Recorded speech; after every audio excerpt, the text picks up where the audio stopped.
ಹ್ಮ್ ಹ್ಮ್ ಹ್ಮ್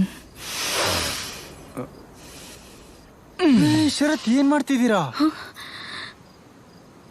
ಪಾಪ ಪರಿಹಾರ ಕಣಪ್ಪ, ಪಾಪ ಪರಿಹಾರ. ಲೋ ಸಂದೀಪ, ನೀನ್ ನನ್ನ ಲೈಫಿಗೆ ಶನಿ ಮಹಾತ್ಮ ಆಗ್ಬಿಟ್ಟೆ ಕಣಪ್ಪ. 2 ವರ್ಷದ ಕೆಳಗೆ ನಿನ್ನನ್ನು ಮುಟ್ಟಿದ್ದು. ನನ್ನ ಲೈಫು ಎಲ್ಲ ಸ್ಕ್ರ್ಯಾಪ್ ಆಗಿ ಲೈಫಲ್ಲಿ ನೆಮ್ಮದಿನೇ ಇಲ್ದಿರಂಗಾಗೋಯ್ತು. ಅದಕ್ಕೆ ನಿನ್ ಕಾಲು ಹಿಡಿದು ಬೇಡ್ಕತ್ತೀನಪ್ಪ, ನಿನ್ ಕೈಯಾರೆ ಒಂದ್ಸಲ ನನ್ನ ತಲೆ ಮುಟ್ಬಿಟ್ಟು ಕ್ಷಮಿಸಿದೀನಿ ಅಂತ ಹೇಳ್ಬಿಡು. ಸ್ವಾತಿ ಇಲ್ಲೇ ಇದ್ದಾಳೆ, ಅವಳು ಮನ್ಸು ಬದಲಾಯಿಸ್ಕೊಂಡು ಬಂದು ನನ್ನ ಪ್ರೀತಿ ಒಪ್ಕೊಂಡ್ರು ಒಪ್ಕೋಬೋದು. ಏಯ್, ಏನ್ ಯೋಚನೆ ಮಾಡ್ತಿದ್ಯೋ? ಕ್ಷಮಿಸಿದೀನಿ ಅಂತ ಹೇಳೋದಕ್ಕೆ ಯಾವ ನಿನ್ ಪ್ರಾಬ್ಲಮ್? ನಿನ್ ಲೈಫಲ್ಲಿ ಏನ್ ಪ್ರಾಬ್ಲಮ್ ಇದ್ರಲ್ಲ, ನಾನು ಸಾಲ್ವ್ ಮಾಡ್ತೀನಿ. ನೀನ್ ಏನ್ ಕೆಲಸ ಮಾಡ್ತಿದ್ಯಾ? ಇನ್ನೂ ಕೆಲಸ ಹುಡುಕ್ತಾ ಇದ್ದೀನಿ ಶರತ್. ಕೆಲಸ ಹುಡುಕ್ತಿದ್ಯಾ? ಅಯ್ಯ, ನಿನಗೆ ಕೆಲಸ ಕೊಡ್ಸಿದ್ರೆ ಕ್ಷಮಿಸಿದ್ದೀನಿ ಅಂತ ಹೇಳ್ತೀಯಾ? ಮೂರ್ತಿ, ನನ್ನ ಕ್ಲೋಸ್ ಫ್ರೆಂಡ್ ಒಬ್ಬ ಇದ್ದಾನೆ, ಅವನೊಂಥರ ದೇವಮಾನವ ಇದ್ದಂಗೆ. ಅವನ್ನ ಕಳಿಸ್ತೀನಿ. ಒಂದು ಕೆಲಸ, 1 ಲಕ್ಷ ರೂಪಾಯಿ ಸಂಬಳ. 1 ಲಕ್ಷ ಓಕೆನಾ? 1 ಲಕ್ಷ ಕೊಟ್ಬಿಡಿ. Okay, thank you. ಈಗಲಾದ್ರೂ ಕ್ಷಮಿಸಿದ್ದೀನಿ ಅಂತ ಹೇಳೋ.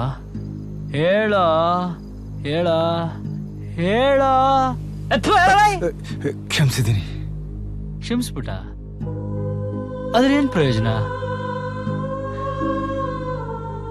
ಅವಳು ಮಾತ್ರ ನನ್ನ ಕ್ಷಮಿಸಲ್ಲ. ಅವಳು ಕಾಲ್ ಹಿಡ್ಕೊಂಡು ನನ್ನ ಕಣ್ಣೀರಲ್ಲಿ ಅವಳು ಕಾಲ್ ತೊಳೆದ್ರು ಅವಳು ನನ್ನ ಕ್ಷಮಿಸಲ್ಲ. ಅವಳ ಕಣ್ಣಲ್ಲಿ ನಾನು ಅಷ್ಟು ಸಣ್ಣವನಾಗ್ಬಿಟ್ಟಿದ್ದೀನಿ. ದ ಫೇಮಸ್ ಬಿಸ್ನೆಸ್ ಮ್ಯಾನ್ ಶರತ್ ಅವಳ ಕಣ್ಣಲ್ಲಿ ಒಬ್ಬ ಆರ್ಡಿನರಿ ಈಗೋಯಿಸ್ಟಿಕ್ ಚಪ್ಪರ್. ನೀನ್ ಲವ್ ಮಾಡಿದ್ಯಾ? ಇಲ್ಲ. ವೆರಿ ಗುಡ್, ಮಾಡಕ್ ಹೋಗ್ಬೇಡ. ಯಾಕಂದ್ರೆ ಲವ್ ಸ್ಟಾರ್ಟ್ ಆದಾಗ ಜಾಕಿ, ಲವ್ ಫೇಲ್ಯೂರ್ ಆಗೋದ್ರೆ ತಿರ್ಬೋಕೆ ನಂತರ. ಶರತ್, ಸ್ವಾತಿಗೆ ನಾನೇನಾದ್ರೂ ಹೇಳ? ಏನಂತ ಹೇಳ್ತೀಯ?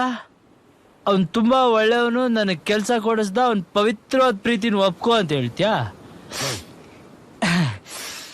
ಇವತ್ತು ನನಗೊಂದು ಸತ್ಯ ಅರ್ಥ ಆಗೋಯ್ತು. ಹುಡುಗಿರು ಮರಿಬೇಕು ಅಂತ ಫಿಕ್ಸ್ ಆದ್ರೆ ನಾವು ಮಳೆ ಬರ ಬೇಕಾ ಬಿಟ್ಟು ಬರ್ದಿರೋ ಆ ಬ್ರಹ್ಮ ಬಂದ್ರು ಬದಲಾಯಿಸಕ್ಕಾಗಲ್ಲ. ಇಲ್ಲ ಕಣ, ಅವಳು ಮಾಡಿದ್ದೆ ಸರಿ, ಅವಳದೇನು ತಪ್ಪಿಲ್ಲ. ಪ್ರೀತಿ ಅಂದ್ರೇನು, ಪ್ರೀತಿಸೋ ಹುಡುಗಿನ ಹೆಂಗ್ ನೋಡ್ಕೋಬೇಕು ಅಂತ ಗೊತ್ತಿಲ್ದೇನೆ ಅವಳನ್ನ ತುಂಬಾ ಪ್ರೀತಿ ಮಾಡ್ಬಿಟ್ಟೆ. ಅಷ್ಟೇ ಅವಳಿಗೆ ನೋವು ಕೊಟ್ಬಿಟ್ಟೆ. ಈಗ ನೋಡು, ಅವಳು ಎದುರಿಗೆ ಬಂದ್ರು ಅವಳನ್ನ ನೋಡಕ್ಕಾಗ್ದೆ, ನಗಕ್ಕಾಗ್ದೆ, ಅಳಕ್ಕಾಗ್ದೆ, ಬಾಳಕ್ಕಾಗ್ದೆ, ಸಾಯಕ್ಕಾಗ್ದೆ, ಮರಿಯಕ್ಕಾಗ್ದೆ. ನನ್ ಬಾಳ್ಗಷ್ಟು ಬೆಂಕಿ ಹಾಕ. ಅವಳು ನನಗೆ ಲೈಫಲ್ಲಿ ಸಿಗಲ್ಲ ಕಣೋ. ಅದೇ ನನಗೆ ಅವಳನ್ನ ಮರೆಯೋದಕ್ಕಾಗಲ್ಲ. ಅವಳು ನನಗೆ ಸಿಗಲ್ಲ, ನಾನು ಮರೆಯಲ್ಲ. ಅವಳು ಸಿಗಲ್ಲ, ನಾನು ಮರೆಯಲ್ಲ. ಶರತ್, ಅವಳು ಸಿಗಲ್ಲ, ನಾನು ಮರೆಯಲ್ಲ.